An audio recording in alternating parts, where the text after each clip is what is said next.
এলাকার মানুষেরও জানে মা পাগল, বাবা পাগল একটা সন্তানের জন্য। যেই সন্তান ডাকাতের হাতে অপহরণ হয়, কোথায় সেই যায়েদ বাবা জানে না, মা জানে না, ইয়ামেনের মানুষও জানে না কোথায় ডাকাতের দল যায়েদকে নিয়ে গেল, তারে জীবিত রাখলো নাকি মেরে ফেললো, কেউ তো জানে না, কেউ তো জানে না। ওই অবস্থায় কিছু মানুষ তারা ইয়ামেন থেকে মক্কায় আসলো হজ করার জন্য। হঠাৎ করে নবীর কাছে একটা বালক দেখা, এই সময় তো যায়েদার বালক না, তিনি প্রায় বালক থেকে আরো একটু বড় যুবকের প্রায় কাছাকাছি হয়ে গেছেন। হারাইছেন ভাইয়েরা 10 বছর 12 বয়সে, এরপরে আবার হারানোর পরে আরো 10 বছর চলে গেল, 20-22 বছর হয়ে গেল। ওই অবস্থায় যায়েদের চেহারাটা দেখা ইয়ামিনের মানুষগুলি তারা চিনে ফেলেছে, কিছুরা চিনে ফেলেছে। এরে দেখ দেখ মুহাম্মাদের গোলাম যে পিছনে পিছনে ঘুরে, মানুষের কাছ থেকে জানলাম এর নাম নাকি যায়েদ। এই কথাটা শোনার পর ইয়ামেনের মানুষগুলি ইয়ামেন চলে গেল, যায়েদের বাবাকে বলল, ও যায়েদের বাপ, আমরা যায়েদের সন্ধান পেয়েছি, মক্কায় মুহাম্মাদের কাছে দেখেছি, যদি তুমি মুহাম্মাদের কাছ থেকে যায়েদকে আনতে চাও তোমরা সহজে আনতে পারবা রে, কারণ মুহাম্মাদের দিল বড় নরম, অতি নরম দিলের মহান দিলের একজন মানুষ। যাও তুমি কিছু পয়সা করে নিয়া, স্বর্ণ অলংকার নিয়ে তুমি যাও। ভাইরা বন্ধুরা, যায়েদের বাবা যায়েদের এক চাচাকে সাথে নিয়া মক্কায় চলে আসলেন। আল্লাহর নবীর কাছে এসে সাক্ষাৎ করলেন, নবীর কাছে পরিচয় দিয়ে বলেন, নবী গো, আমি ইয়ামিন থেকে এসেছি গো নবী, আমি হলাম যায়েদের বাবা। আল্লাহ নবী বলে, কোন যায়েদ? বলে, আপনার ঘরে যে যায়েদ আছে সেই যায়েদের বাবা। এই যায়েদের বাড়ি ইয়ামেন। শিশুকালে ডাকাতের হাতে অপহরণ হয়, এরপরে আমার যায়েদ কোথায় কেউ জানি না, কেউ জানি না। তার মা পাগল পাগল, আজও তার মা সুস্থ না গো নবী, পয়সা যা লাগে আপনি নিয়ে আনেন, আমার বাচ্চাটারে দেন। আল্লাহর নবী রহমতের নবীর চোখ থেকে পানি চলে আসলো। নবী বলেন, যায়েদের বাপ, যদি যায়েদ তোমার সন্তান হয় তাহলে আমাকে পয়সা দেওয়া লাগবে না, বদলা দেওয়া লাগবে না।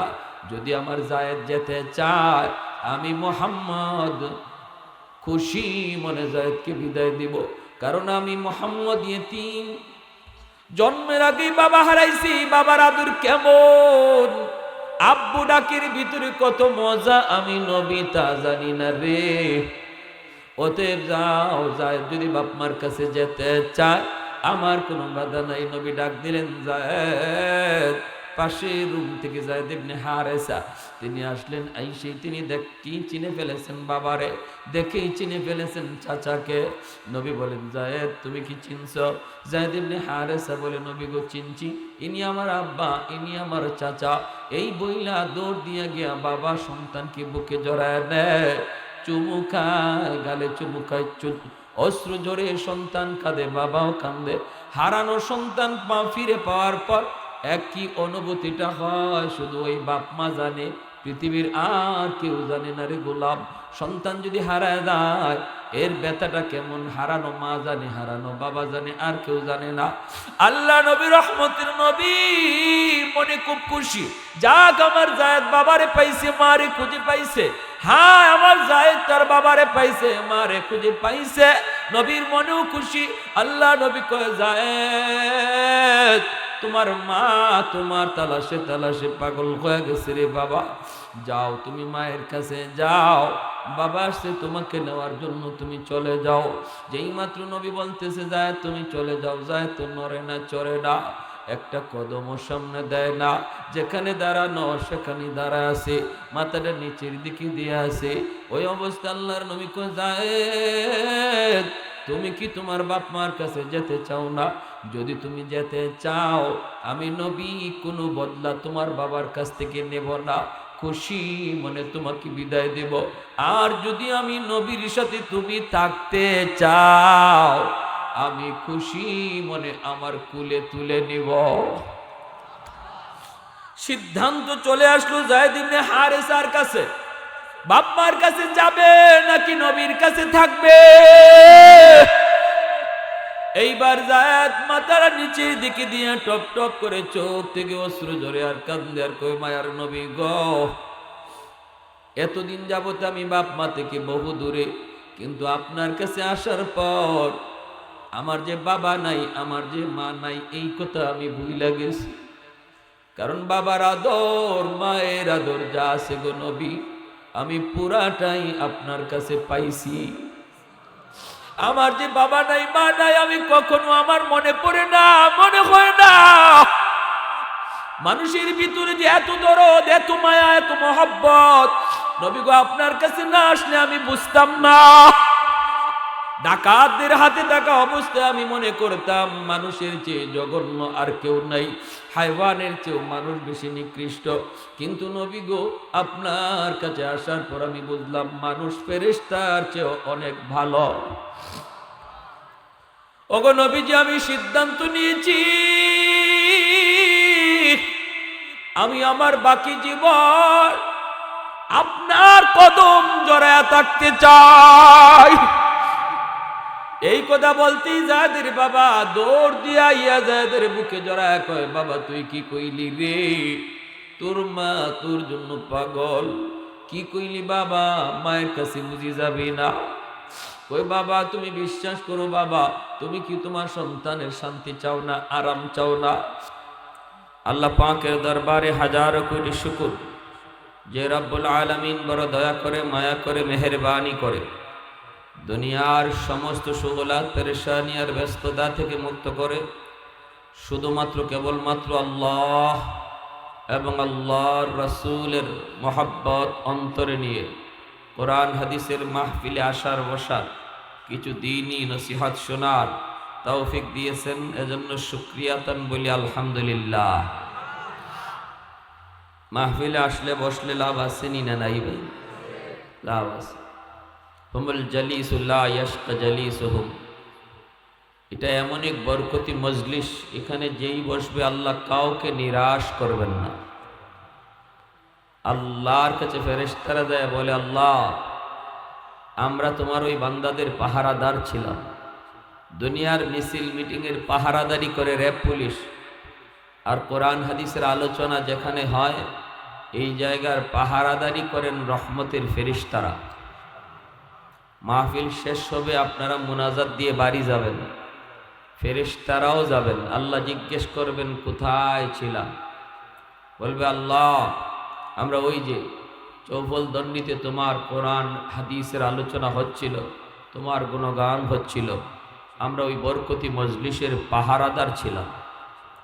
আল্লাহ পাক তখন বলবেন আমার বান্দারা এখানে বসে বসে কি চাইল, কেন তারা ঘরের পরিবেশ রেখে এখানে বসা ছিল? ফেরেশতারা বলবেন আল্লাহ যা দেখলাম, যা শুনলাম, ওরা সবাই তোমার কাছে জান্নাত চায় আর জাহান্নাম থেকে বাঁচতে চায়।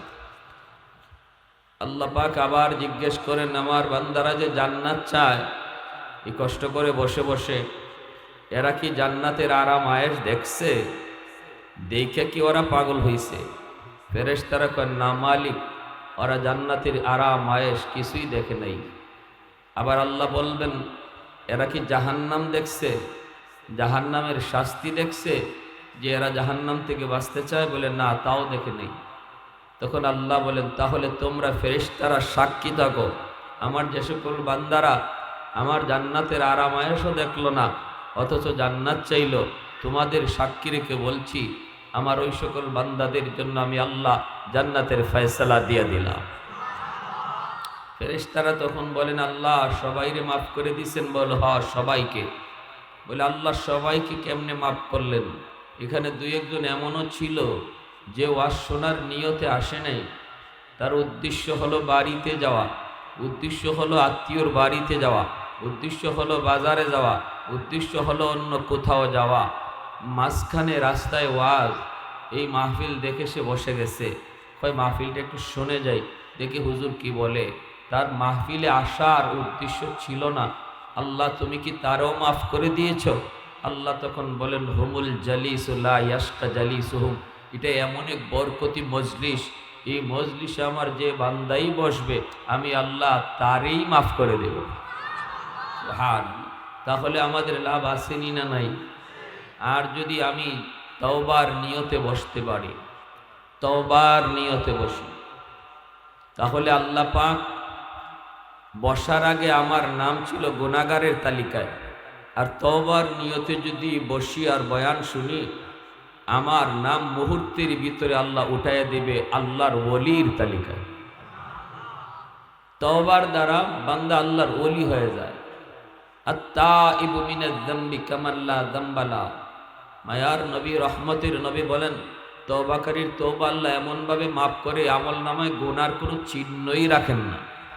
শুধু তা না, বরং ওই গুনাহগুলিকে আল্লাহ নেকি দ্বারা বদলাইয়া দেন। গুনাহকে আল্লাহ কি করেন? নেকি দ্বারা বদলাইয়া দেন। ইল্লা মান তাবা ওয়া আমানা ওয়া আমিলা আমালান সালিহা ফাউলাইকা ইউবাদদিলুল্লাহু সাইয়্যাতিহিম হাসানাত। যে তওবা করলো, ঈমান আনলো, নেক আমল করলো, আল্লাহ রাব্বুল আলামিন তার গুনাহগুলিকে নেকি দ্বারা বদলাইয়া দেন। তাহলে আমরা এখানে তওবার নিয়তে যদি বসি, আল্লাহ আমাদেরকে ওলি কেমনে বানাবেন? ওলি বানানোর দলিল হলো কোরআনের এই আয়াত, যে আমি তওবার নিয়তের সাথে সাথে আমার পিছনের জীবনের যত গুনাহ ছিল, এই গুনাহগুলাও নেকি দ্বারা আল্লাহ বদলাইয়া দিয়ে দিছে। পৃথিবীতে একমাত্র কাজ, সহজ কাজ, এর চেয়ে সহজ আর কোনো কাজ নাই। সমস্ত কাজ সময় লাগে, সময় লাগে। মেট্রিক পাস করতেও সময় লাগে, আরে প্রাইমারি স্কুলে 5 পাস করতেও সময় লাগে 5 বছর। দারোগা হইতে তো অনেক সময়, এমপি মিনিস্টার হইতে তো জীবনই শেষ। কিন্তু সময় লাগে না শুধু এক কাজে, সেটা হলো আল্লাহর ওলি হওয়া। কেউ যদি নিয়ত করে আমি আল্লাহর ওলি হতে চাই, তাহলে সময় লাগে না। খাঁটি দিলে তওবা করার সাথে সাথে মুহূর্তের ভিতরে আল্লাহ তার নাম ওলির তালিকায় লিখে দেয়। এত সহজ আর কোনো কাজ নাই। এজন্য হযরত আবু বকর সিদ্দিক রাদিয়াল্লাহু তাআলা আনহু হযরত ওমর ফারুক রাদিয়াল্লাহু তাআলা আনহুকে বলেছিলেন, ভাই ওমর, তোমার জীবনের নেকি আমি আবু বকরের চেয়ে বেশি। হযরত ওমর বলেন, দলিল? তিনি বলেন, দলিল হলো আল্লাহর কোরআনের আয়াত, ইল্লা মান তাবা ওয়া আমানা ওয়া আমিলা আমালান সালিহা ফাউলাইকা ইউবাদদিলুল্লাহু সাইয়্যাতিহিম হাসানাত। পিছনের জীবনের যার গুনাহ যত বেশি, তওবা যদি করতে পারে, তাহলে তার এই গুনাহগুলা নেকি দ্বারা বদলানোর পর নেকিও বেশি হয়ে যায়। বুঝে আসছে? তাহলে যত গুনাহ আমার হোক, নিরাশ হওয়ার কোনো দরকার নাই, কোনো সুযোগ নাই। যত গুনাহই হোক, যদি খাঁটি দিলে তওবা হয়ে যায়, এই সব গুনাহকে আল্লাহ নেকি দ্বারা পাল্টায়, নেকিও তো বেশি হয়ে যায়। এজন্য আবু বকর সিদ্দিক রাদিয়াল্লাহু তাআলা আনহু বলতেছেন, ভাই ওমর, তোমার পিছনের জীবনের গুনাহ আমি আবু বকরের চেয়ে বেশি। কারণ তুমি ওমর খুব গরম মিজাজের মানুষ ছিলা। ইসলাম গ্রহণ করার আগে তোমার দ্বারা আমার চেয়ে বেশি গুনাহ হয়েছে, কিন্তু ইসলাম গ্রহণ কইরা তওবার কারণে আল্লাহ তো তোমার পিছনের ওই সব গুনাহকে নেকি দ্বারা বদলানোর পর আমি আবু বকরের বিশ্বাস, আমার জীবনের নেকির চেয়ে তোমার জীবনের নেকি বেশি হয়ে গেছে। কথা বুঝেন আপনারা সহজে? হযরত ওমর ফারুক রাদিয়াল্লাহু তাআলা আনহু বলেন, ভাই আবু বকর, আমি সুজা মানুষ, সরল মানুষ, আমি এত বুঝি না ভাই। কারণ উম্মতের মধ্যে তুমি হলে শ্রেষ্ঠ, এটাই নবী বলছে, উম্মত জানে, আমিও জানি। কোনো দিক দিয়ে কোনোদিন আমি তোমার সাথে পাল্লা দিয়া পারি নাই। অতএব ভাই আবু বকর, যদি আমার জীবনের নেকি তোমার জীবনের নেকির চেয়ে বেশি হয়ে যায়, তাহলে একটা কাজ করো, আমার জীবনের সব নেকি তুমি লইয়া যাও, আর তোমার জীবনের মাত্র 1 রাতের নেকি আমারে দিয়ে দাও। সুবহানাল্লাহ, আর একটু জোরে কইবেন না? কথাটা বুঝছেন? হযরত ওমর কি বলতেছেন? যে আমি ওমরের জীবনের সব নেকি তোমাকে দিয়ে দিলাম, আর তুমি আবু বকরের জীবনের সব নেকি লাগবে না, বিনিময়ে আমার 1 রাতের নেকি দিয়ে দাও। বিনিময়ে কয় রাতের? 1 রাতের। সিদ্দিক আকবর বলেন, এটা কোন রাত? হযরত ওমর বলেন, সেটা হিজরতের রাত। সুবহানাল্লাহ। আবু বকর সিদ্দিক রাদিয়াল্লাহু তাআলা আনহু বলেন, ভাই ওমর, ওই হিজরতের রাতে আমার কি পরিমাণ নেকি হইছে এটা তুমিও জানো না, আমিও জানি না। চলো নবীজির কাছে যাই, যাই আল্লাহ নবীর জিগাই যে নবী গো, হিজরতের রাত আমি আবু বকরের কি পরিমাণ নেকি হইছে একটু বুঝি, তারপরে বদলা বদলি করি। দুজন আল্লাহ নবীর কাছে আসছেন, এসে আল্লাহ নবীর কাছে জিজ্ঞেস করেন। মায়ার নবী বলতেছেন, কি ব্যাপার? সিদ্দিক আকবর আর হযরত ওমর আমার আপনার নবীর সম্পর্কে কি জানেননি আপনারা? 4 খলিফার প্রথম 2 খলিফার সাথে নবীজির সম্পর্ক কি? শ্বশুর বলেন না, কি শ্বশুর? শ্বশুর আপনারাও শ্বশুর করেননি? হ্যাঁ। আর 4 খলিফার পরের 2 খলিফা দামান, জামাই। আপনারা চিটাঙ্গের মানুষ জামাই করেন, আমাদের সিলেটের মানুষ দামান করে। কি বলে? দামান। দামানদের সাথে শ্বশুরে একসাথে বৈশাখ খানা খাওয়া যায়নি? আপনারা কথা কন না, এটা কি না যায়? শ্বশুরের সাথে দামানদের একসাথে বৈশাখ খাইতে পারে তো? হ্যাঁ, কোনো কোনো এলাকায় না হয় না। শ্বশুরে যদি দেখে এই রুমে, দামান যায় আরেক রুমে। যদি দেখে শ্বশুর আসতেছে এইদিকে, জামাই যায় আরেক দিকে। অথচ আল্লাহর নবী তার জামাইদেরকে নিয়ে নবী একসাথে বৈশাখ খাইছেন না, খালি মজাও করছেন, ডংও করছেন, কৌতুকও করছেন। আর আমাদের ডং তামসা একসাথে বইয়া খাওয়া দাওয়া যা আছে সব চলে হারাম জায়গায়। শালির সাথে বইয়া খাওয়া না জায়েজ, হারাম, ঠিক কিনা? শ্বশুর বাড়িতে গিয়া শ্বশুরের সাথে বইয়া খানা খাইয়েন, শালির কাছে যাওয়া যাবে না, গেলে গুনাহ, কবিরা গুনাহ, বেজাল বাড়ার সম্ভাবনা, অঘটন ঘটার সম্ভাবনা। আল্লাহ নবীর সাথে জামাই বসছেন, বৈশা খানা খাইছে। বলবো একটা ঘটনা, অসুবিধা হইতেছে আপনাদের? বলবো জামাই শ্বশুরের একটা ঘটনা। আল্লাহর নবী, রহমতের নবী একবার বসা আছেন সাহাবাই কেরামদেরকে নিয়ে। মায়ার নবী তিনি খেজুর খাইতেছেন, খেজুর, মাঝখানে খেজুরের স্তূপ, আর চারপাশে সাহাবাই কেরাম বসা। আল্লাহর নবীর পাশেই বসা আছেন নবীজির জামাই হযরত আলী। হযরত আলী রাদিয়াল্লাহু তাআলা আনহু হলেন নবীজির মেয়ে ফাতেমা রাদিয়াল্লাহু তাআলা আনহার স্বামী, ঠিক না? অতএব নবীজির জামাই নবীজির পাশে বসা। এবার নবী বলতেছেন, শোনো, খেজুর খাও আর আমার কথাগুলি শোনো। সাহাবায়ে কেরাম খেজুর খাইতেছেন, মায়ার নবীর দ্বীনের আলোচনা মনোযোগ দিয়ে শুনতেছেন। আল্লাহর নবী দ্বীনের কথা বলেন, কথা শোনার দিকে সবারই মনোযোগ। খেজুর খায়া খায়া যার যার উড়ে, যার যার উড়ে। এই জায়গাটার কি বলবেন? কি করেন আপনারা? কাছে, হ্যাঁ? যার যার সামনে খেজুরের বীজ রাখতেছেন। যে যে খেজুরটাই খায়, খেজুরের বীজটা তার সামনেই রাখে। কিন্তু কে কি পরিমাণ খেজুর খাইলো ওই দিকে কারো কোনো নজর নাই। কারণ মায়ার নবীর নসিহত, নবীজির নসিহত সবাই মনোযোগ দিয়ে শুনে। সবাই খেজুরের বীজ যার যার সামনেই রাখে। ব্যতিক্রম শুধু একমাত্র আল্লাহর নবী। নবী খেজুর খাইতেছেন ঠিকই, কিন্তু খেজুরের বীজ নিজের সামনে না রাইখা জামাইয়ের সামনে রাখতেছেন। পাশে কিন্তু জামাই, জামাইরও খবর নাই যে শ্বশুরে যে বিচি রাখতেছে তার সামনে।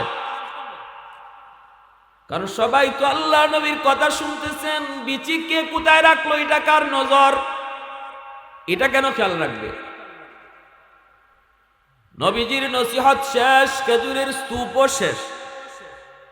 এইবার আল্লাহ নবী বলেন,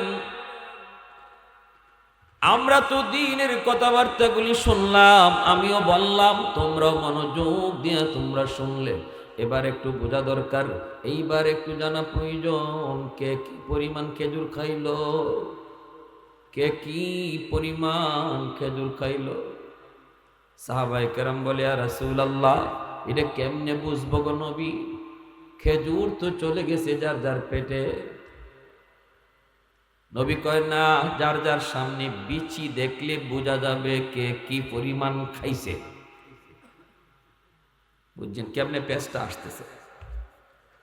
নবী বলেন, বিচি দেখলেই বোঝা যাবে কে কি পরিমাণ খাইছে। এই কথা বলতে সাহাবায়ে কেরাম যার যার সামন দিকে তাকান, তাকায় দেখেন বিচি যার যার সামনে মিল মতোই আছে।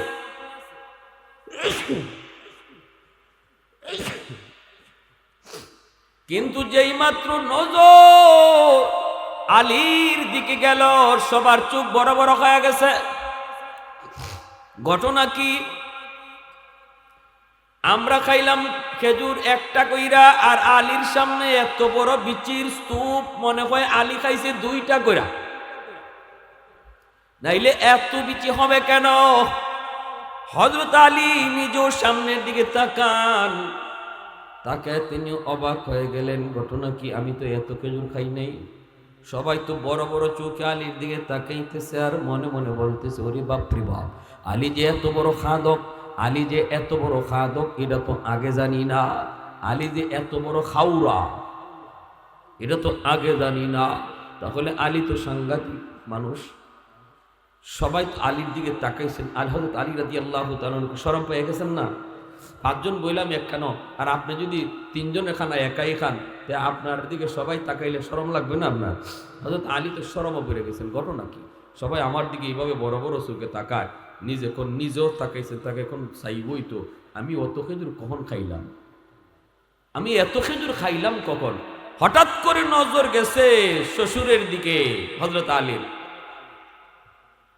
দেখেন শ্বশুরের সামনে খেজুরের বীজ একটাও নাই, অথচ শ্বশুর খেজুর খাইছেন, বিচি গেল কই?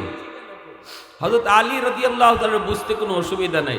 ও আচ্ছা, আমার শ্বশুর তাহলে এখানে আমার একটু শরম দেওয়ার ভাও করছেন, আমার লজ্জা দিতে চাইছেন। তো ঠিক আছে, বুঝছি, উনি খেজুর খাইয়া বিচি রাখছেন আমার সামনে, আর আমার এইভাবে কি করছে, শরমে ফলাইছে।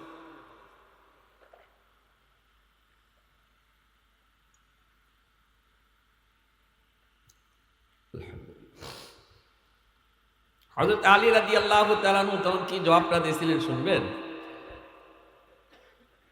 সবাই তো আলীরে শরম দিতেছে, নবীজি মুস্কি হাসতেছেন, শ্বশুরে মুস্কি হাসতেছে, জামাই শরম পাইছে। শরমটা দিছেন কেডা? শ্বশুরে নিজে না? হযরত আলী বলেন, ইয়া রাসূলুল্লাহ, আমার একটা কথা আছে। সবাই নীরব। কি কথা? বলে, হ্যাঁ, আপনার কথাই ঠিক, খেজুরের বীজ দেখলেই বোঝা যাবে কে কি পরিমাণ খাইছে আর কে কত বড় খাওরা। কিন্তু আমার কথা হলো, যিনি খেজুরের সাথে বিচি সহ খাইছেন, ইনি কত বড় খাওরা।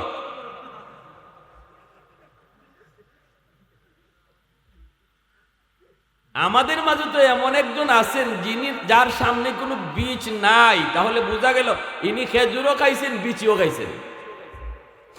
আল্লাহ নবী সহ সাহাবায়ে কেরাম সবাই হাসে দিয়েছেন। নবী বলতেছেন, আলী, এজন্যই আমি বলেছি, আনা মাদিনাতুল ইলমি ওয়া আলিয়্যুন বাবুহা, আমি ইলমের শহর, আর আমার আলী হলো ওই শহরের দরওয়াজা। জোরে বলেন সুবহানাল্লাহ। দেখেন পরিবেশটা কেমনে সাথে সাথে ঘুরে ফেলছে। সাহাবায়ে কেরাম তখন বলছে যে, এখানে তো শ্বশুর আর জামাই ঠেলাঠেলি চলছে।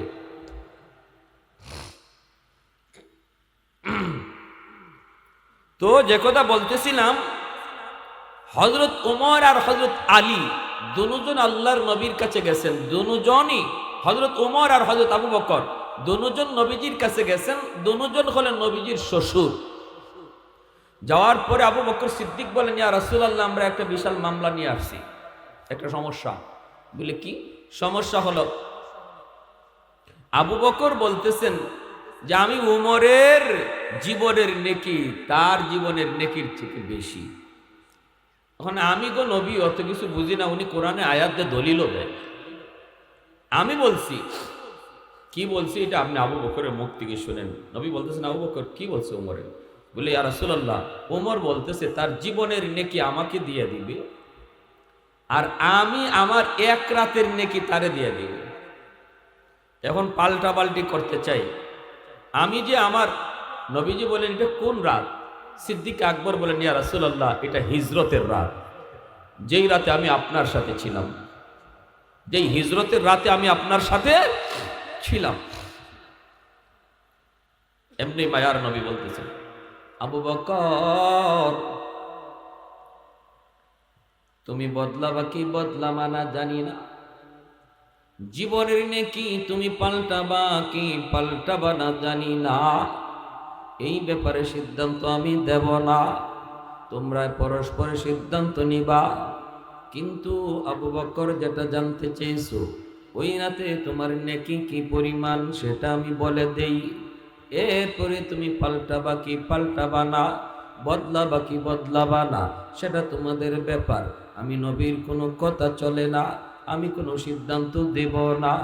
এই আবু বকর শুনো, শুধু ওমরের জীবনের নেকি নয় রে, তামাম গোটা উম্মতের নেকি যদি এক পাল্লায় রেখে দেওয়া হয়, তবু তোমার এক রাতের নেকির সমান হবে না। আর একটু জোরে বলি সুবহানাল্লাহ। सिद्दीक तेरा नाम से इस्लाम रहेगा,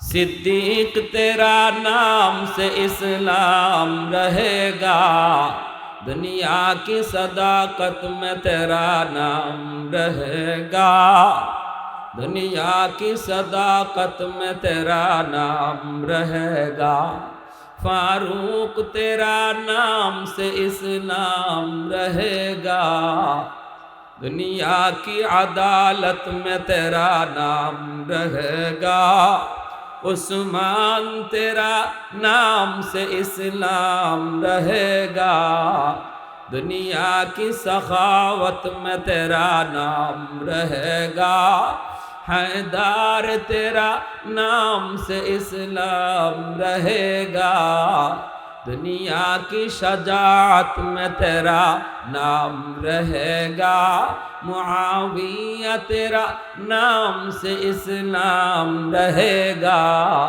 दुनिया की सियासत में तेरा नाम रहेगा, दुनिया की सियासत में तेरा नाम रहेगा।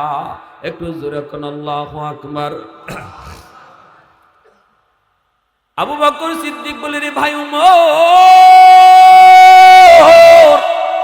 এই যদি হয় আমার এক রাতের নেকির আমল, তাহলে আমি বদলা বদলি করতে রাজি না। সুবহানাল্লাহ জোরে কর। এজন্য বলতেছিলাম রে আল্লাহর গোলাম, একটু খেয়াল করে মনোযোগ দিয়ে শোনো, কথাগুলি একটু দিল দিয়ে কথাগুলি শোনার চেষ্টা করি, আমলের নিয়তে কথাগুলি বোঝার চেষ্টা করি। ভাইরে যুবক, এখানে যারা বসলাম, তওবা করার নিয়ত কার কার আছে একটু হাত উঠে আল্লাহকে দেখান। আল্লাহ তুমি প্রতিটা হাতকে কবুল করো। পিছনের জীবনের সবগুলি নেকি আল্লাহ তুমি, পিছনের জীবনের সবগুলি গুনাহ আল্লাহ তুমি নেকি দ্বারা বদলায় দাও। সবাই কোন আমিন, আর একটু জোরে কোন আমিন। ভাইরা বন্ধুরা, আল্লাহ পাক বলেন নামান, কুল ইন কুনতুম তুহিব্বুনাল্লাহ, বন্ধু তুমি বলে দাও, যারা আমি আল্লাহকে ভালোবাসতে চায়, আমাকে যারা পাইতে চায়, আমরা আল্লাহকে পাইতে চাই কি চাই না? পৃথিবীর সমস্ত মানুষকে যদি বলা হয় আল্লাহকে তুমি পাশে চাও কি চাও না, সবাই বলবে আমি আল্লাহকে চাই। যদি বলা হয় তুমি কি চাও, কয় আল্লাহকে চাই। মাজারে যে যায় তারেও যদি বলা হয় কেন আইছো, কয় আল্লাহ পাওয়ার জন্য। যদি তারে দেখা যায় বাবার দরবারে, শেখাও না, কয় আল্লাহ পাওয়ার জন্য। মসজিদে কেন গেছো, আল্লাহ পাওয়ার জন্য। ওয়াজে কেন গেছো, আল্লাহ পাওয়ার জন্য। সবাই আমরা আল্লাহকে পাওয়ার জন্যই ঘুরি, কিন্তু আল্লাহকে কোন পথে পাইতে হয়, কোথায় গেলে আল্লাহকে পাওয়া যায়, কোন লাইনে হাঁটলে আল্লাহকে পাওয়া যায়, এই বিষয়টা অনেকেই ভুল করে। কেউ বা আল্লাহকে পাওয়ার জন্য মাজারে বাজারে ঘোরে, বাবার দরবারে অমুকের দরবারে ঘোরে। আল্লাহ বলেন, বন্ধু তুমি জানায় দাও, যারা আমি আল্লাহকে পেতে চাই, আমাকে যে ভালোবাসতে চায়, সে যেন তোমার অনুসরণ করে, তোমার অনুসরণ করে, সে যেন তোমাকে ভালোবাসে। এই কথাটা আল্লাহ বলেন নাই, আল্লাহ বলছেন সে যেন তোমাকে অনুসরণ করে। এতে করে আল্লাহ বুঝায় দিলেন, যার ভিতরে নবীর এতাত আর আনুগত্য যত বেশি, তার অন্তরে নবীর ভালোবাসা তত বেশি। প্রসঙ্গ চলছিল ভালোবাসার, প্রসঙ্গ চলছে মহব্বতের, কিন্তু মালিক মহব্বতের প্রসঙ্গ ঘুরা দিলেন, এতাআতের প্রসঙ্গ নিয়ে আসলেন। ইন কুনতুম তুহিব্বুনাল্লাহ, যদি তোমরা আল্লাহকে ভালোবাসতে চাও, আমার নবীর ভালোবাসো, আমার নবীকে ভালোবাসো। অথবা নবী বলবেন আমি নবীকে ভালোবাসো, এই ছিল কথার ধরন। কিন্তু না, আল্লাহ তো বলেন না বন্ধু, তুমি বলো তারা যেন তোমার অনুসরণ করে। তুমি যেই পথে আমাকে পাইছো, এই পথ দিয়েই যেন হাঁটে। তুমি রসুল আমাকে যেই পথে হাইটা হাইটা পাইছো, যেই রং ধইরা আমাকে পাইছো, যেই চিন্তা নিয়ে আগাইছো, ওরাও যেন এই চিন্তা নিয়ে সামনে আগায়। এই পথ ধরেই যেন তারা হাঁটে। তোমার পিছনে পিছনে তারা যদি হাঁটতে আসে, তবেই আমি আল্লাহকে পেয়ে যাবে। সুবহানাল্লাহ। নিজের ব্যক্তিগত কোনো পথ, ব্যক্তিগত কোনো মত, ব্যক্তিগত কোনো তরিকায় আল্লাহকে পাওয়া যাবে না। আল্লাহকে যদি পাইতে হয়, আল্লাহ শিখাইয়া দিয়েছেন। বাড়ির মালিক যদি কয় এই রাস্তা দিয়ে আসলে আমার বাড়ি আসা যায়, তাহলে ভিন্ন কোনো রাস্তায় গেলে তার বাড়ি যাওয়া যাবে না। আল্লাহ নিজে বলেন আমাকে পাইতে হলে এই রাস্তায় আসা লাগবে। অতএব বোঝা গেল নবীর তরিকা, নবীর অনুসরণ ছাড়া ভিন্ন পথে আল্লাহ কোনোদিন পাওয়া যাবে না। যদি আল্লাহকে পাইতে হয় রে গোলাম, নবীর পথ ধরো,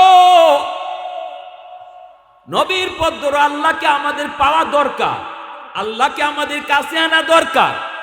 কারণ আল্লাহ যদি আমাদের কাছে চলে আয়, আমরা যদি আল্লাহকে পেয়ে যাই, তাহলে আমার জীবনের যত সমস্যা, ব্যক্তি জীবনের সমস্যা, ঘরের সমস্যা, সমাজের সমস্যা, রাষ্ট্রের সমস্যা, আন্তর্জাতিক সমস্যা, যতগুলি সমস্যা, ওয়ালা তাকিনু ওয়ালা তাহজানু ওয়া আনতুমুল আলাউন ইন কুনতুম মুমিনিন।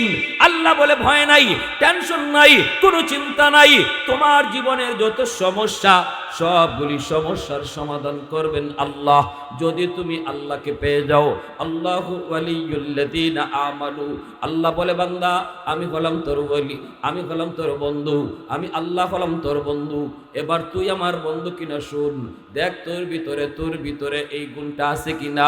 ইন আউলিয়াউহু ইল্লাল মুতাওয়ারগুন, তোর মধ্যে আছে কিনা।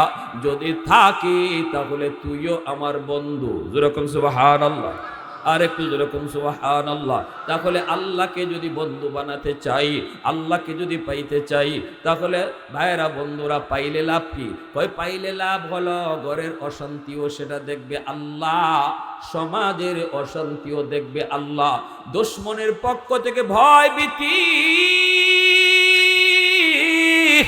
যত সমস্যা, সবগুলি সমস্যার সমাধান করবেন কে? মুমিনের জীবনে কোনো সমস্যা থাকতে পারে না, মুমিনের জীবনে কোনো পরাজয় থাকতে পারে না। আল্লাহ বলে তোমার বিজয় হবে, বিজয় তোমারই হবে, তুমি বিজয় লাভ করবে যদি তুমি খাঁটি মুমিন হও, যদি তুমি খাঁটি মুমিন হও। কে সেই মুমিন? কয় যার অন্তরে তাকওয়া আছে। কে সেই মুমিন? যে আল্লাহকে পায়া গেছে। যেরকম সুবহানাল্লাহ। তাহলে আল্লাহকে আমাদের পাওয়া দরকার আছে নি না নাই? বাইরে বর্তমান দুনিয়ার হালত বেশি খারাপ, অত্যন্ত খারাপ। তাম পৃথিবী জুড়ে দুশ্মন এক হয়ে গেছে। বিশ্ব মানচিত্র থেকে ইসলাম মুছে দিতে চায়। ফিলিস্তিনের জমিনে প্রতিনিয়ত হত্যা চলছে, প্রতিনিয়ত গাজায় মুসলমানের রক্তে জমিন লাল হচ্ছে। ভাইয়েরা বন্ধুরা, চীনের উইঘুরে মুসলমানের উপরে নির্যাতন চলছে। আপনাদের পাশেই মায়ানমার, সেই মায়ানমারের পাশে মানুষের মুসলমানের রক্তে এখনো নাফ নদীর সাক্ষী হয়ে আছে, এখনো নাফ নদীর পানি মুসলমানের রক্তের সাক্ষী হয়ে আছে। এত কিছুর পরও কেন আল্লাহর গাইবী মদদ আমাদের পক্ষে আসে না রে যুবক? একটা কারণ, আমরা আল্লাহকে কাছে নিতে পারি না। চাই আমরা আল্লাহকে কাছে নিতে, চাই আমরা আল্লাহকে পাইতে, কিন্তু পথ আমাদের ভিন্ন। যাব আমি ঢাকা, কিন্তু রওনা দিছি আমি চিটাগাং। যাব আমি ঢাকা, রওনা দিছি সিলেট। যাব আমি অমুক ডান দিকে, গাড়িতে উঠছি বাম দিকে, নিয়ত আমার ডান দিকে যাওয়া, গাড়িতে উঠছি বাম দিকের গাড়িতে। জীবনেও কোনোদিন ডান দিকে যাওয়া হবে না, যতই নিয়ত থাকুক দিলের ভিতরে, তবুও কোনোদিন ডান দিকে গন্তব্যে যাওয়া হবে না, কারণ আমি গাড়ি ভুল করেছি। আওয়াজ দেয়া বলো ঠিক না? গাড়ি যদি ভুল করে রে যুবক, উদ্দেশ্য তোমার যত ভালো থাকুক, কোনোদিন তুমি গন্তব্যে পৌঁছবা না। উদ্দেশ্য আমার আল্লাহকে পাওয়া, কিন্তু আমি গাড়ি যদি ভুল করি আল্লাহকে পাওয়া যাবে না। কয় আমার রাস্তা হলো একটাই, সেটা হলো আমার নবীর তরিকা, নবীর সুন্নত, নবীর এতাআত। আমার নবী যেই পথে হাইটা আল্লাহকে পাইছেন, আমাকে আপনাকে ওই পথেই আল্লাহকে পাইতে হবে। কুল ইন কুনতুম তুহিব্বুনাল্লাহ ফাত্তাবিউনি ইউহিব্বুকুমুল্লাহ। এইবার আল্লাহ পাক রব্বুল আলামিন বলে, ও বন্ধু তুমি জানায় দাও, আমি আল্লাহকে যারা ভালোবাসতে চায় তারা যেন তোমার অনুসরণ করে। তোমার অনুসরণ যদি করে তাহলেই আমি আল্লাহকে পেয়ে যাবে, বা আমি আল্লাহকে ভালোবাসা হয়ে যাবে। বিষয়টা আল্লাহ এমনি বলেন নাই, আল্লাহ পাক এখানেও কথা ঘুরায় ফেলছেন। পরের কথাটা ছিল এমন, যারা আমি আল্লাহকে পাইতে চায় তারা যেন তোমার পথে হাঁটে, তাহলেই আমাকে পেয়ে যাবে। না না, আল্লাহ এইভাবে বলেন নাই। যারা আমাকে পেতে চায় তারা যদি তোমার পথ ধরে হাঁটে, আমাকে পাওয়া লাগবে না। যদি তোমার পথ ধরে বান্দা হাঁটতে থাকি, তাহলে আমি আল্লাহ বললাম আমাকে তালাশ করা লাগবে না, বরং আমি আল্লাহ নিজেই তারে তালাশ করে বের করব। ইউহিব্বুকুমুল্লাহ ইউহিব্বুকুমুল্লাহ, আমি আল্লাহ তারে ভালোবাসবো। যেরকম সুবহানাল্লাহ, সে আমারে ভালোবাসবে না। যারা আমাকে ভালোবাসতে চায় যদি তোমার অনুসরণ করে, তাহলে আমাকে আমার ভালোবাসা পেয়ে যাবে। বিষয়টা এমন না। আল্লাহ কয় না, যদি তোমার অনুসরণ করে আমি আল্লাহ তাদেরকে ভালোবাসবো, তার মানে আমি আল্লাহ তাদেরকে খুঁজে বের করে নিব, আমি তাদেরকে আমার রহমতের কুলে টেনে নিব। কারণ তোমার পথ ধরে যখন আমার বান্দা হাঁটতে শুরু করবে, এই পথটা তো সাধারণ কোনো পথ নয়। এই পথ ধরে হাঁটতে গেলে বান্দা যখন হাঁটে, আমি তার উপরে এত খুশি হয়ে যাই। এই পথে হাঁটতে গেলে কখনো পড়ে যাবে, এই পথে হাঁটতে গেলে কখনো হুচট খাবে, এই পথে হাঁটতে গেলে কখনো জেল হবে, এই পথে হাঁটতে গেলে কখনো জুলুম হবে, ঠিক কিনা? এই পথে হাঁটতে গেলে কখনো শয়তান পিছনে ধরবে, এই পথে হাঁটতে গেলে কখনো মাটিতে পড়ে যাবে। বান্দা, যখনই তুমি আমাকে পাওয়ার জন্য আমার নবীর পথ ধরে হাঁটবা, তখন আমি তোমাকে আগায়া কুলে তুলে নিব।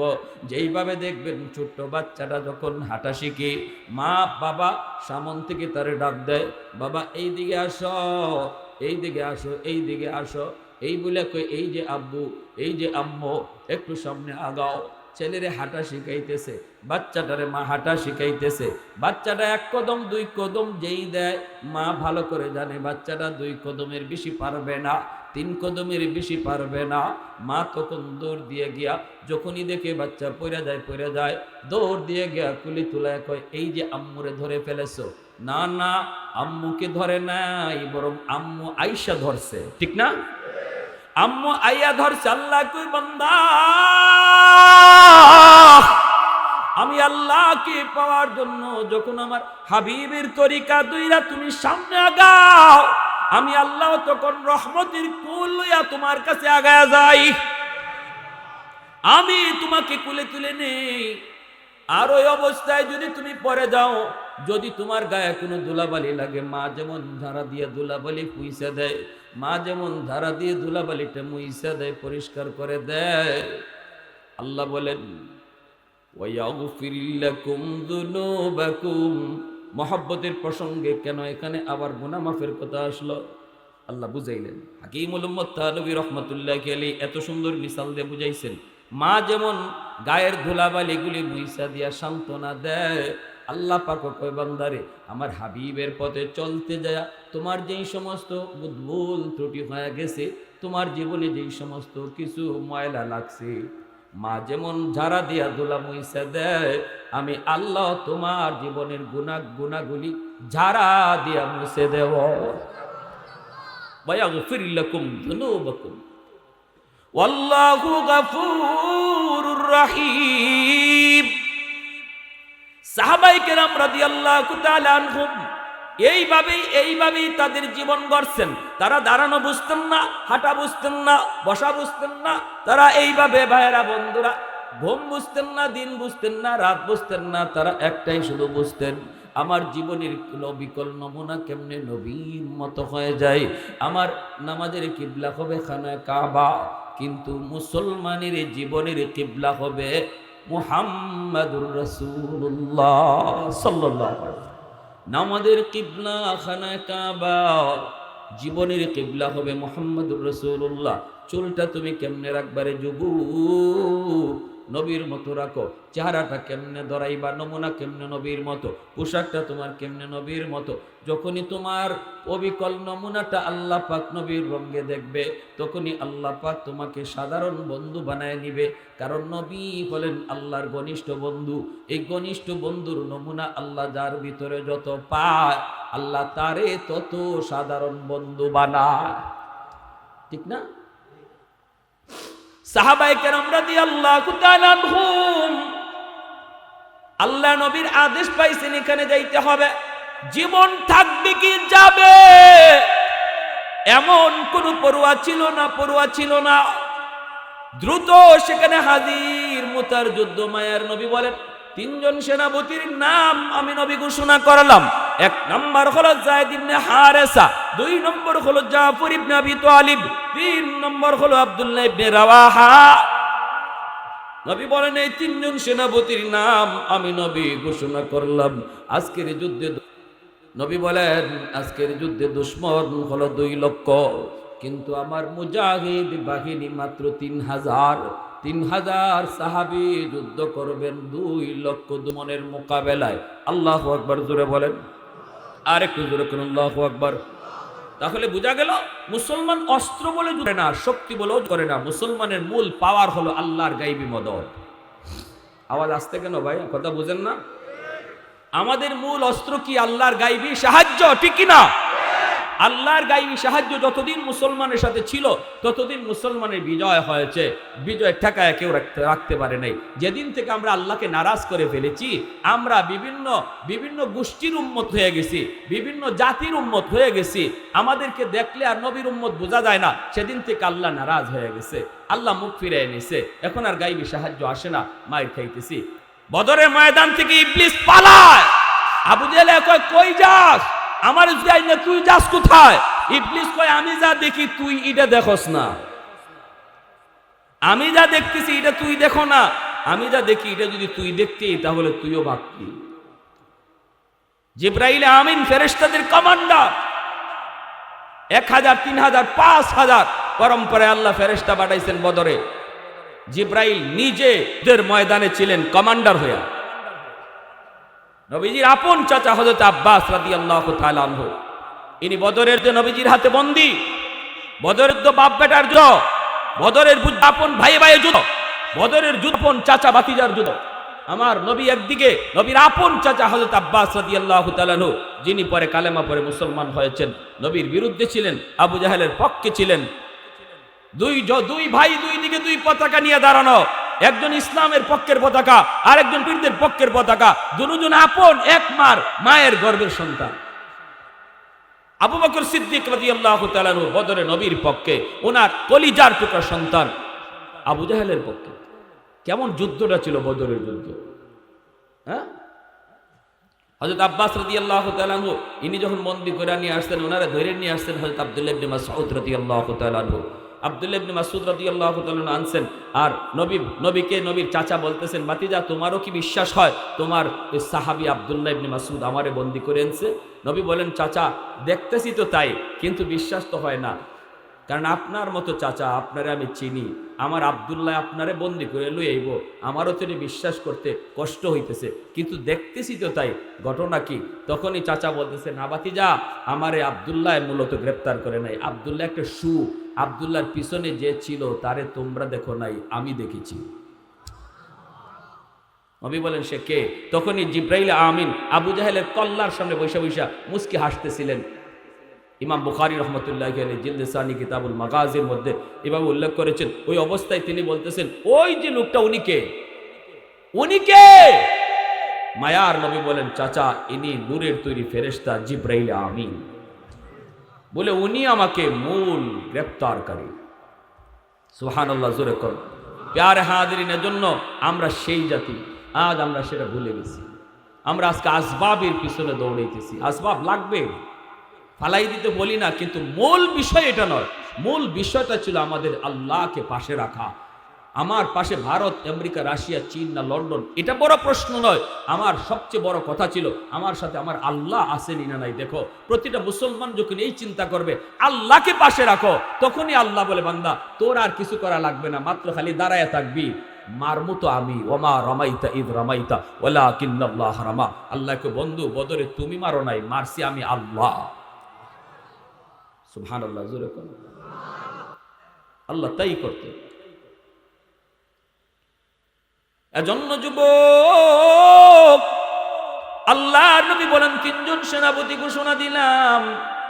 একজন সেনাপতির নাম হলো যায়েদ ইবনে হারেসা। যায়েদ ইবনে হারেসা তিনি হলেন মায়ার নবীর পালক পুত্র, আমার নবী রহমতের নবীর আপন নবীর পালক পুত্র যায়েদ ইবনে হারেসা। তিনি হলেন মুতার যুদ্ধে আল্লাহর নবীর ঘোষণা দেওয়া 1 নম্বর সেনাপতি। 2 নম্বর সেনাপতি হলেন জাফর ইবনে আবি তালিব। 3 নম্বর সেনাপতি আব্দুল্লাহ ইবনে রাওয়াহা। নবী বলেন, আজকের যুদ্ধ মুসলমানের জীবনের একটা ঐতিহাসিক যুদ্ধ। এই যুদ্ধে প্রথম সেনাপতি যায়েদ, আমার কলিজার টুকরা সন্তান যায়েদ ইবনে হারেসা যদি শহীদ হয়ে যায়, সেনাপতি হবে আব্দুল্লাহ ইবনে রাওয়াহা। আব্দুল্লাহ যদি শহীদ হয়ে যায়, সেনাপতি হবে, নবী বলেন, 2 নম্বর সেনাপতি জাফর ইবনে আবি তালিব। জাফর যদি শহীদ হয়ে যায়, সেনাপতি হবে আব্দুল্লাহ ইবনে রাওয়াহা। নবী বলেন, আমার আব্দুল্লাহ যদি শহীদ হয়ে যায়, তাহলে সেনাপতি হবে চতুর্থ একজন, যার নাম নবী ঘোষণা করেন নাই, আর বলেছেন চতুর্থ সেনাপতির দ্বারা আল্লাহ ওই মুতার ঐতিহাসিক বিজয় আল্লাহ দান করবে। কিন্তু প্রথম 3 জন সেনাপতির নামের শেষে নবী শহীদ শব্দ লাগাইছেন। এতে করে সাহাবায়ে কেরাম সবাই বুঝে গেছেন এই যুদ্ধে 3 জন শহীদ হয়ে যাবেন, এবং যে 3 জনের নাম ঘোষণা করছেন এই 3 জনও বুঝে গেছেন যে এই যুদ্ধই তাদের জীবনের শেষ যুদ্ধ, এখান থেকে তারা জীবিত ফিরবেন না। কারণ মায়ার নবী যেই যুদ্ধে প্রথম সেনাপতি শহীদ হয়, দ্বিতীয় সেনাপতির নাম ঘোষণা করেন, প্রথম 2 জন শহীদ হলে 3 নম্বর সেনাপতির নাম ঘোষণা করেন। এইভাবে আল্লাহর নবী যেহেতু চতুর্থ নম্বর সেনাপতি বলছেন এই যুদ্ধে একজন হবে, তাহলে বোঝা গেল প্রথম 3 জন শহীদ হয়ে যাবে আর চতুর্থ জন জীবিত থাকবে। আল্লাহ নবী চতুর্থ জনের পরে আর কোন সেনাপতির নাম বলেন নাই, তাহলে বোঝা গেল ইনি জীবিত থাকবে আর ইনার দ্বারা বিজয় আসবে। আগের 3 জন শহীদ, তাদের নামের শেষে শহীদও লাগাইছেন, ইশারা পাইছেন কার কাছ থেকে? আরেকটু আমার ভাইয়েরা, বন্ধুরা, যুবক, যেই মাত্র আল্লাহর নবীর এই ঘোষণা আসলো, প্রথম সেনাপতি যায়েদ ইবনে হারেসা, তিনি কে? আমার নবীর কলিজার টুকরা সন্তান যায়েদ ইবনে হারেসা, তিনি প্রথম সেনাপতি।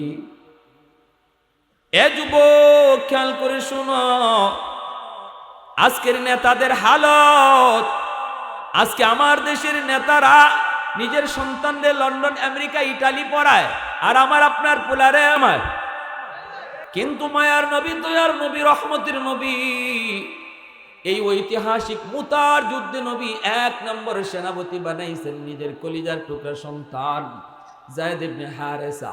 ওই যায়েদ ইবনে হারেসা হলো নবীর অনেক আদরের, অনেক প্রিয়। যায়েদ ইবনে হারেসা মায়ার নবীর তিনি পুত্র কেমন করে হলেন একটা ঘটনা শুনুন। আল্লাহর নবী, রহমতের নবী, মায়ার নবী, দয়ার নবীর গোলাম ছিলেন যায়েদ ইবনে হারেসা। শিশুকালেই তিনি ডাকাতের হাতে অপহরণ হয়ে যান। বাড়ি হলো ইয়ামেন। ইয়ামেন থেকে তিনি একদিন মায়ের সাথে রওনা দিয়েছেন। পথের মধ্যে ডাকাতের হাতে তিনি হামলার শিকার। ডাকাতের দল জায়েদকে মক্কার উকাজ নামক বাজারে উঠাইলো। ওই বাজার থেকে আম্মাজান খাদিজাতুল কুবরা রাদিয়াল্লাহু তাআলা আনহা কিনে নিলেন। জায়েদের বয়স তখন ছোট্ট, 10 বছর 12 বছরের বালক। ওই জায়েদকে কিনে নিছেন আম্মাজান খাদিজাতুল কুবরা রাদিয়াল্লাহু তাআলা আনহা। ইনার কাছে অনেক দিন ছিলেন। এরপরে আম্মাজানের সাথে মায়ার নবীর যখনই বিবাহ বন্ধনে আবদ্ধ হয়ে যুবক, তখনই তিনি আমার নবীকে হাদিয়া দিয়ে দিলেন। এইবার জায়েদ হলেন মায়ার নবীর ঘরে নবীর গোলাম।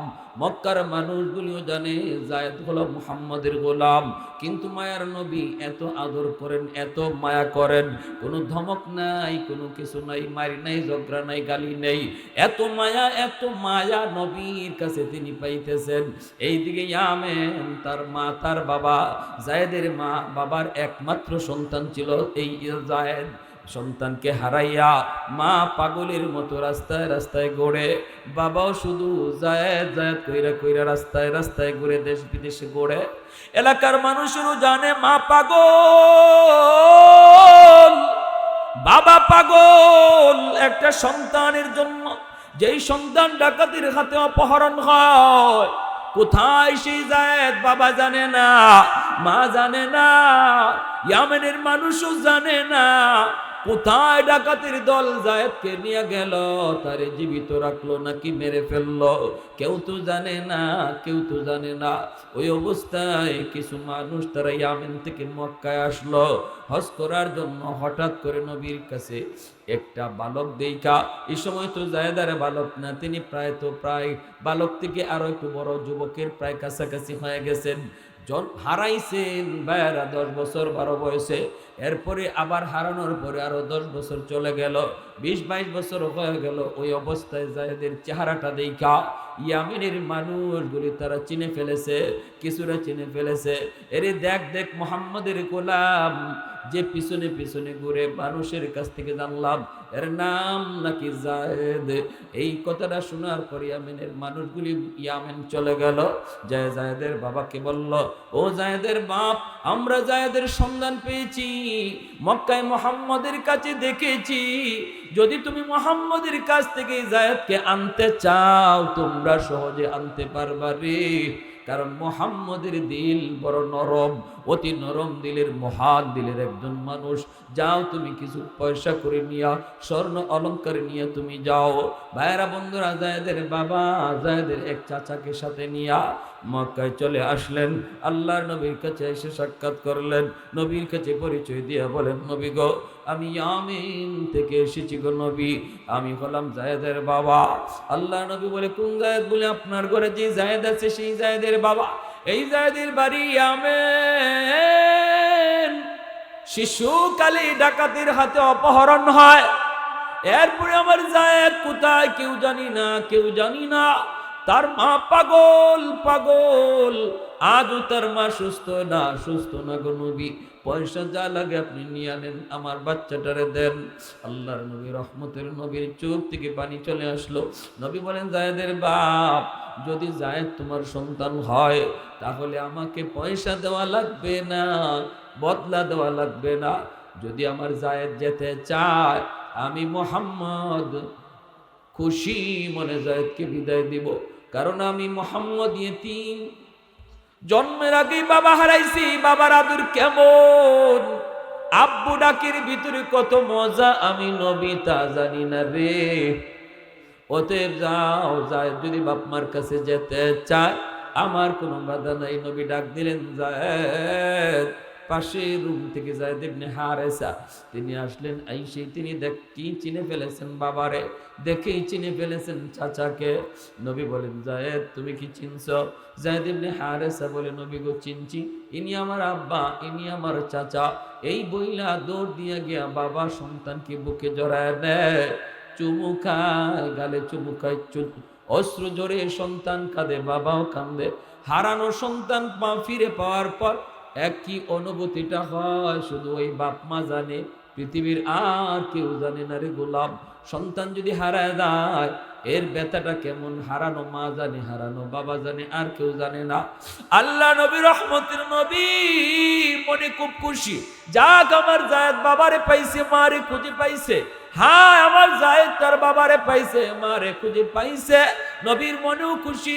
আল্লাহ নবী কয়, জায়েদ তোমার মা তোমার তালাশে তালাশে পাগল হয়ে গেছে রে বাবা, যাও তুমি মায়ের কাছে যাও, বাবা আসছে তোমাকে নেওয়ার জন্য, তুমি চলে যাও।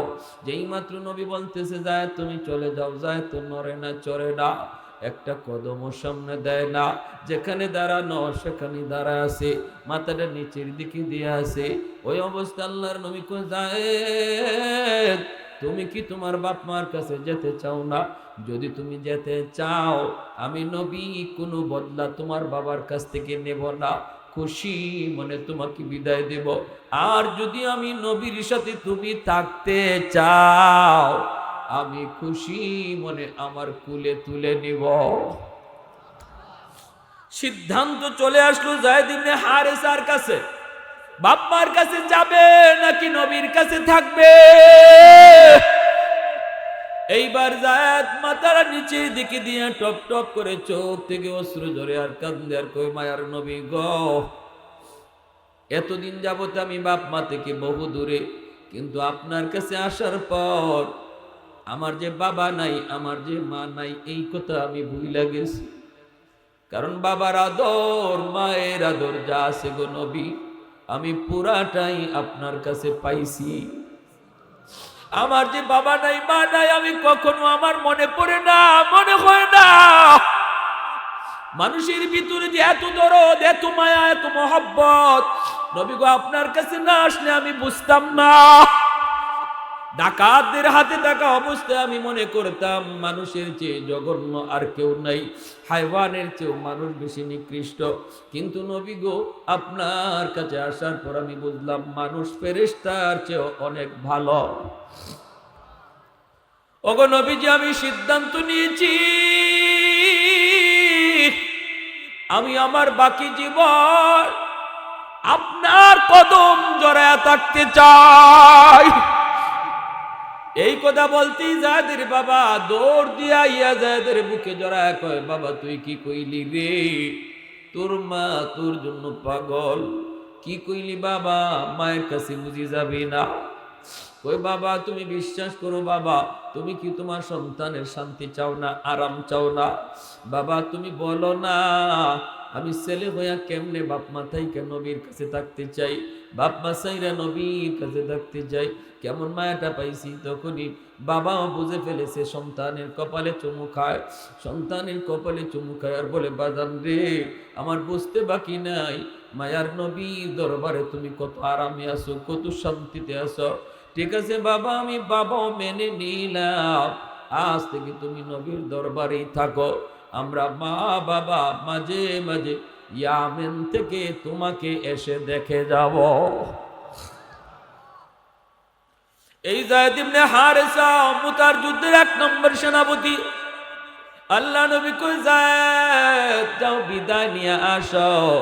যায়েদ ইবনে হারেসা তিনি নবীর কাছ থেকে বিদায় নিলেন। আমার নবী নিশ্চিত জানেন এই যুদ্ধে যায়েদ শহীদ হয়ে যাবে।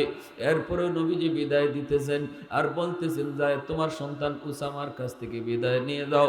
উসামার কাছে গেলেন, উসামার বয়স তখন 10 বছর। যায়েদ উসামার কাছে গিয়া চোখের পানি জড়ায় কই, বাজান বাজান, দুনিয়াতে আমার তুমি আর নবী ছাড়া কেউ নাই রে বাবা। বাবা আমি যুদ্ধে যাইতেছি, হয়তো এই যুদ্ধ থেকে বাবা ফিরব না। তুমি যদি কোনোদিন বড় হইয়া বাবার কথা ইয়াদ করো, শাম সিরিয়ার রাস্তার কিনারায় বাবার কবর তুমি খুঁজে নিও।